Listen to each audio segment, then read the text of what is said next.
Horror story with Fiza channel में आपका स्वागत है।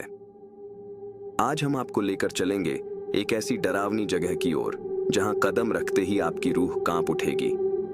ये कहानी है एक खंडहर रेलवे स्टेशन की, जिसे लोग भूतिया स्टेशन के नाम से जानते हैं। यहाँ का हर कोना, हर दीवार और हर ट्रेन आपको एक भयानक रहस्य की ओर खींचती है।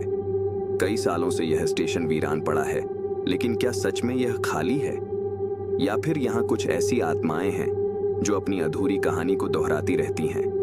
जो भी इस स्टेशन पर गया, उसने जो देखा वह इतना डरावना था कि उसकी जिंदगी कभी पहले जैसी नहीं रही। तो चलिए इस भूतिया सफर की शुरुआत करते हैं, जहां आपको मिलेगा डर, रहस्य और मौत का साया। क्या आप तैयार हैं? यह है आज की कहानी, भूतिया रेलवे स्टेशन।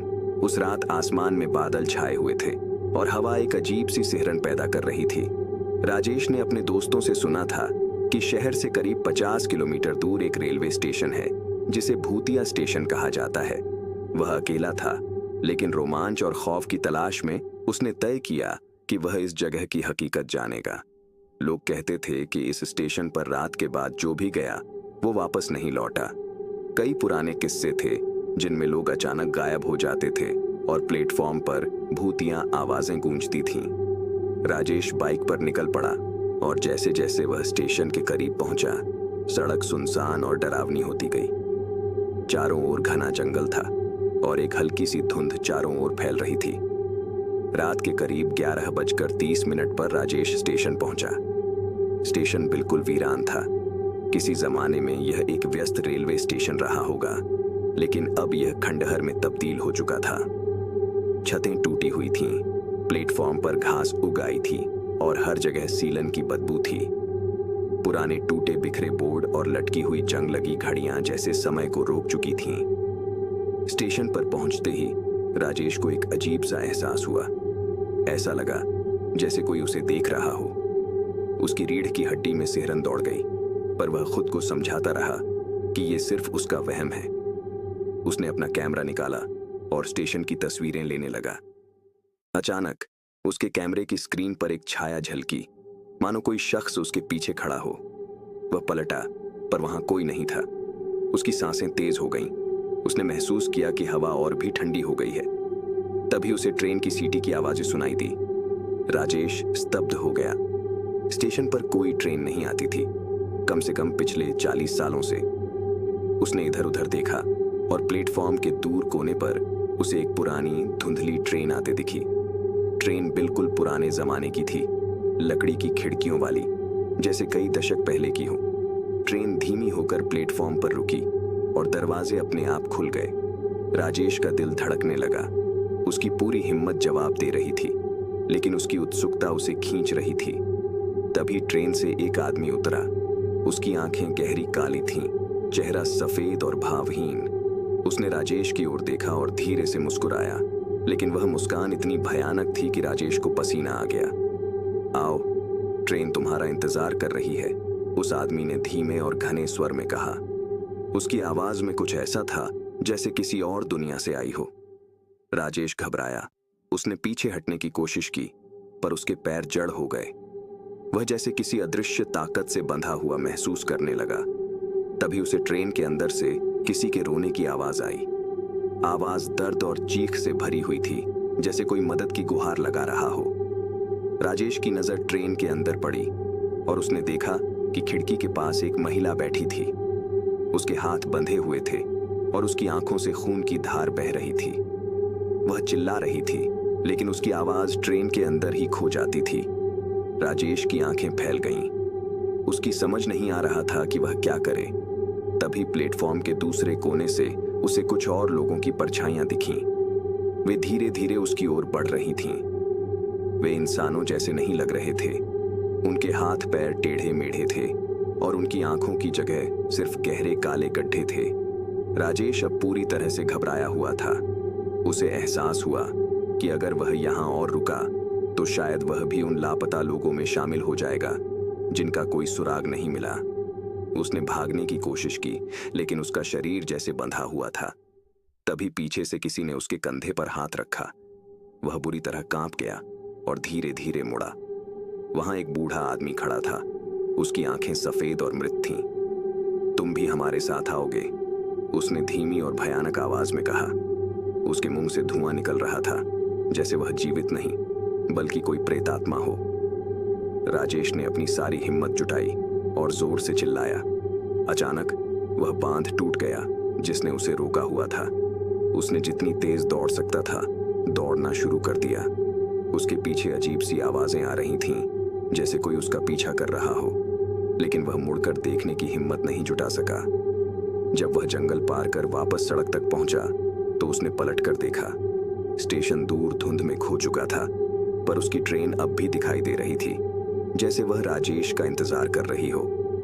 उस रात के बाद राजेश फिर कभी उस रेलवे स्टेशन का नाम सुनकर भी कांप जाता था। वह जानता था कि जो कुछ उसने देखा वह कोई सपना नहीं था। वह स्टेशन वाकई भूतिया था, एक ऐसा स्टेशन जहां समय रुक गया था और जहां से कोई भी लौटकर नहीं आता। पर सवाल अब भी बाकी था, क्या राजेश को कुछ और दिखने वाला था या वह स्टेशन किसी और की प्रतीक्षा कर रहा था? राजेश वापस शहर आ तो गया था, लेकिन उसकी जिंदगी अब पहले जैसी नहीं रही। भले ही वह उस रात किसी तरह भाग आया था, लेकिन वह भयानक मंजर हर समय उसकी आंखों के सामने घूमता रहता। उसे वो बूढ़ा आदमी, वो खून बहाती महिला और ट्रेन के दरवाजे पर खड़ी वो अजीब परछाइयां हर रोज नींद में दिखाई देती। राजेश वापस शहर आ तो गया था, लेकिन उसकी जिंदगी अब पहले जैसी नहीं रही। भले ही वह उस रात किसी तरह भाग आया था, लेकिन वह भयानक मंजर हर समय उसकी आंखों के सामने घूमता रहता। उसे वो बूढ़ा आदमी, वो खून बहाती महिला और ट्रेन के दरवाजे पर खड़ी वो अजीब परछाइयां हर रोज नींद में दिखाई देती। हर रात जैसे वह फिर से उसी स्टेशन पर वापस चला जाता था। उसकी नींद अब डरावनी चीखों और अजीबोगरीब आवाजों से घिरी रहती। कुछ दिनों बाद राजेश ने महसूस किया कि यह सिर्फ सपने नहीं थे।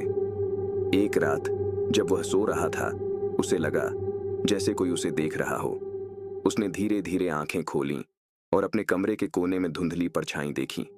वही आदमी था, सफेद आंखों वाला बूढ़ा जो ट्रेन से उतरा था।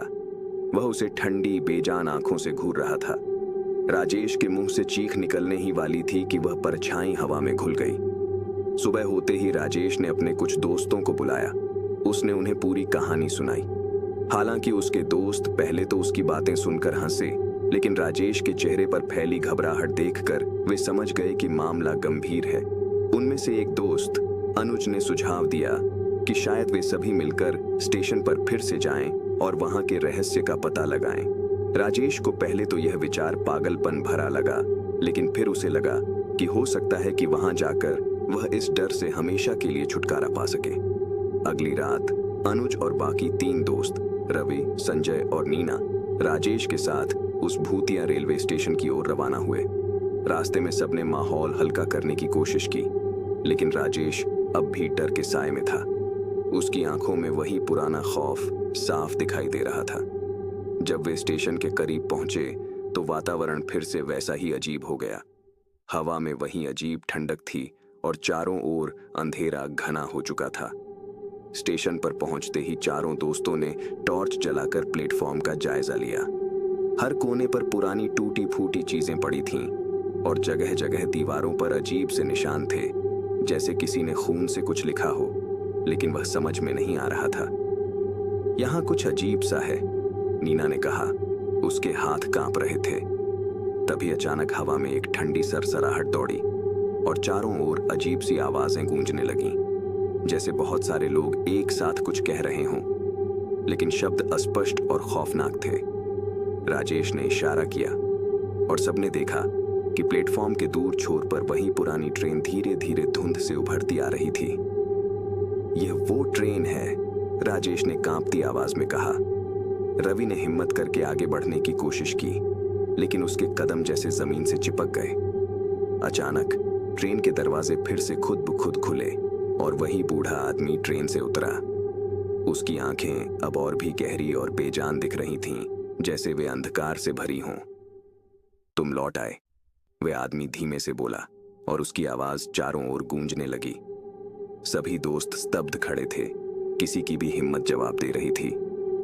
लेकिन तभी प्लेटफॉर्म के दूसरी ओर से अजीब सी चीख सुनाई दी। वह महिला जिसकी आंखों से खून बह रहा था एक बार फिर दिखाई दी। वह चीखते हुए दौड़ती हुई राजेश की ओर बढ़ने लगी। राजेश का दिल जोरों से धड़कने लगा। वह अपने पैरों को हिलाने की कोशिश कर रहा था, लेकिन उसका शरीर जैसे जम गया था। अनुज ने जोर से उसे खींचा। भागो! चारों ने जैसे तैसे अपने पैर घसीटे और प्लेटफॉर्म से बाहर भागने की कोशिश की, पर रास्ता जैसे बदल गया था। स्टेशन अब और भी डरावना और उलझा हुआ लग रहा था। जगह जगह अजीबोगरीब परछाइयां उनके आसपास मंडरा रही थीं। वे लगातार उन पर झपटने की कोशिश कर रही थीं, लेकिन जैसे ही वे चारों के करीब आती, हवा में घुल जाती। आखिरकार वे किसी तरह स्टेशन के बाहर जंगल में पहुंच गए। सबके चेहरे डर और पसीने से भरे हुए थे। उनकी सांसें तेज चल रही थीं, लेकिन वे बिना रुके भागते रहे। पीछे से ट्रेन की सीटी और लोगों की भयानक आवाजें अब भी सुनाई दे रही थीं, जैसे वे उनका पीछा कर रही हों। जंगल पार करते ही सब सड़क पर पहुंच गए, लेकिन उस स्टेशन ने अब भी उन्हें जाने नहीं दिया था। जैसे ही वे एक जगह रुके, नीना अचानक जमीन पर गिर पड़ी। उसकी आंखें लाल हो गईं और उसके शरीर पर अजीब से निशान उभरने लगे, जैसे किसी ने उसे जंजीरों से बांधा हो। नीना, उठो! संजय चिल्लाया, लेकिन नीना ने अचानक एक भयानक चीख मारी। उसकी आवाज वही थी जो उन्होंने उस महिला में सुनी थी। वो हमें छोड़ने नहीं आएंगे, नीना ने एक अजीब सी डरावनी आवाज में कहा और फिर बेहोश हो गई। अब राजेश और उसके दोस्तों को एहसास हो चुका था कि वह स्टेशन सिर्फ एक भूतिया जगह नहीं था, वह शापित था। वहां से जिसने भी कुछ देखा या सुना, वह अब कभी सामान्य जीवन नहीं जी सकता था।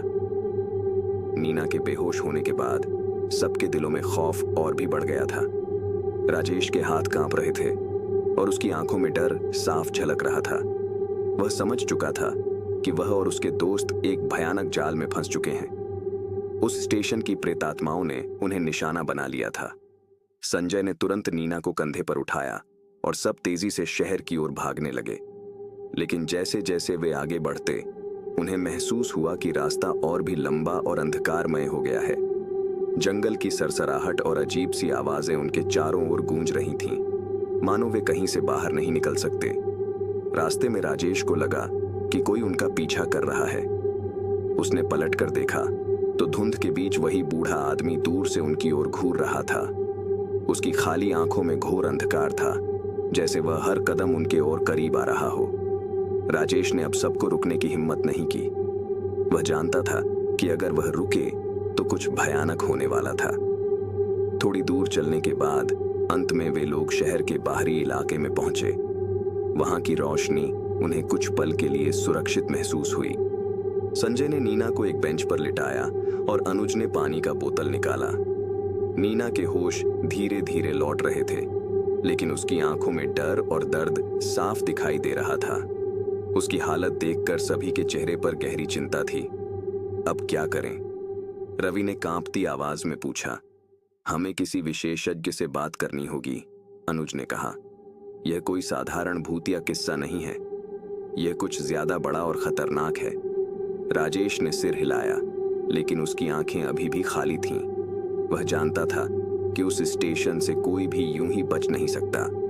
अगर वे वापस गए तो यह सब खत्म हो सकता है, लेकिन उन्हें अपनी जान की कीमत चुकानी पड़ेगी। अगले दिन वे सभी एक पुराने तांत्रिक के पास गए, जो दूर दूर से भूत प्रेत के मामलों को सुलझाने के लिए मशहूर था। तांत्रिक का नाम बाबा रुद्रनाथ था।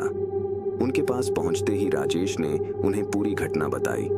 बाबा रुद्रनाथ ने उनकी बात सुनते ही कहा, तुम लोग जिनसे मिले हो वे सिर्फ आत्माएं नहीं हैं। ये स्टेशन एक शापित जगह है और इसके पीछे कोई बड़ा राज छुपा है।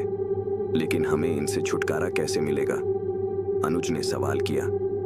बाबा रुद्रनाथ ने आंखें बंद करके कुछ मंत्र पढ़े और कहा, उस स्टेशन पर कई साल पहले एक बड़ा हादसा हुआ था। एक ट्रेन पटरी से उतर गई थी, जिसमें कई लोग मारे गए थे। उनमें से कुछ आत्माओं को मुक्ति नहीं मिली और वे आज भी उस स्टेशन पर भटक रही हैं। लेकिन इस शाप का केंद्र वो बूढ़ा आदमी है जिसे तुमने देखा। वह सिर्फ एक आत्मा नहीं, बल्कि एक राक्षसी ताकत है जो उन आत्माओं को अपने वश में करके उनका इस्तेमाल कर रहा है। जब तक उसे नहीं रोका जाएगा, तब तक कोई भी वहां से बचकर नहीं निकल सकता। तो हमें क्या करना होगा? राजेश ने डरते हुए पूछा। तुम्हें उस स्टेशन पर वापस जाना होगा, बाबा ने गहरी आवाज में कहा। वहां एक पुराना मंदिर है जो अब खंडहर में तब्दील हो चुका है। उस मंदिर में एक विशेष अनुष्ठान करना होगा जिससे उस राक्षसी आत्मा का अंत हो सके। पर याद रखना, यह आसान नहीं होगा। वहां से लौट पाना लगभग असंभव है। राजेश और उसके दोस्त घबराए हुए थे, लेकिन अब उनके पास कोई और चारा नहीं था।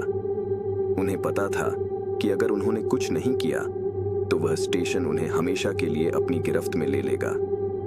अगली रात वे सभी बाबा रुद्रनाथ के दिए हुए सामान के साथ फिर से उस भूतिया स्टेशन की ओर चल पड़े। स्टेशन पर पहुंचते ही माहौल और भी डरावना हो गया था। हवा में अब और भी ठंडक और भारीपन था और दूर दूर तक कोई आवाज नहीं थी। हमें मंदिर ढूंढना होगा, बाबा ने कहा, और चारों ने अपने अपने हाथों में दीपक जलाए। स्टेशन के पीछे एक पुराना खंडहर दिखा जो कभी मंदिर रहा होगा। वे वहां पहुंचे और बाबा ने अनुष्ठान की तैयारी शुरू कर दी। बाबा ने मंत्र पढ़ने शुरू किए और तभी अचानक हवा में अजीब सी हरकत होने लगी। ट्रेन की सीटी फिर से गूंज उठी और स्टेशन पर अजीब सी छायाएं इकट्ठी होने लगीं। जैसे जैसे बाबा मंत्र पढ़ते गए, छायाएं और भयानक होती गईं। वह बूढ़ा आदमी फिर से प्रकट हुआ, लेकिन इस बार उसकी आंखों में आग जल रही थी। वह सीधे राजेश की ओर बढ़ा। तुम मुझे रोक नहीं सकते, उसकी आवाज गूंजती हुई आई। बाबा ने जोर से एक मंत्र पढ़ा और राक्षस की ओर तांत्रिक धागा फेंका। वह आदमी जोर से चीखा, उसकी आंखें और ज्यादा काली हो गईं और वह धुआं बनकर बिखरने लगा। लेकिन वह आसानी से हारने वाला नहीं था। आसपास की आत्माएं बेकाबू होकर बाबा और राजेश पर हमला करने लगीं। अनुज और रवि ने हिम्मत जुटाकर उन आत्माओं को भगाने की कोशिश की, लेकिन वे और भी आक्रामक हो गईं। नीना, जो अब तक शांत थीं, अचानक उठ खड़ी हुई। उसकी आंखों में वही लाल रंग फिर से उभर आया था। उसकी आंखों से खून बहने लगा और वह धीरे धीरे राक्षस की ओर चलने लगी। नीना, रुक जाओ, संजय चिल्लाया, लेकिन नीना जैसे किसी अनजानी ताकत के वश में थी। बाबा ने अंतिम मंत्र का जाप किया और हवा में एक तेज आवाज गूंजने लगी। पूरा स्टेशन कांपने लगा और वो बूढ़ा आदमी जोर से चिल्लाया, तुम मुझे खत्म नहीं कर सकते। एक आखिरी भयानक चीख के साथ वह बूढ़ा आदमी धुआं बनकर गायब हो गया और नीना जमीन पर गिर पड़ी। चारों ओर शांति छा गई। स्टेशन अब पहले की तरह सुनसान और ठंडा था, लेकिन उन आत्माओं की आवाजें थम गई थीं। राजेश और उसके दोस्त अब बच गए थे, लेकिन उन्हें यह एहसास हो गया था कि उस स्टेशन की भयावहता कभी पूरी तरह खत्म नहीं होगी।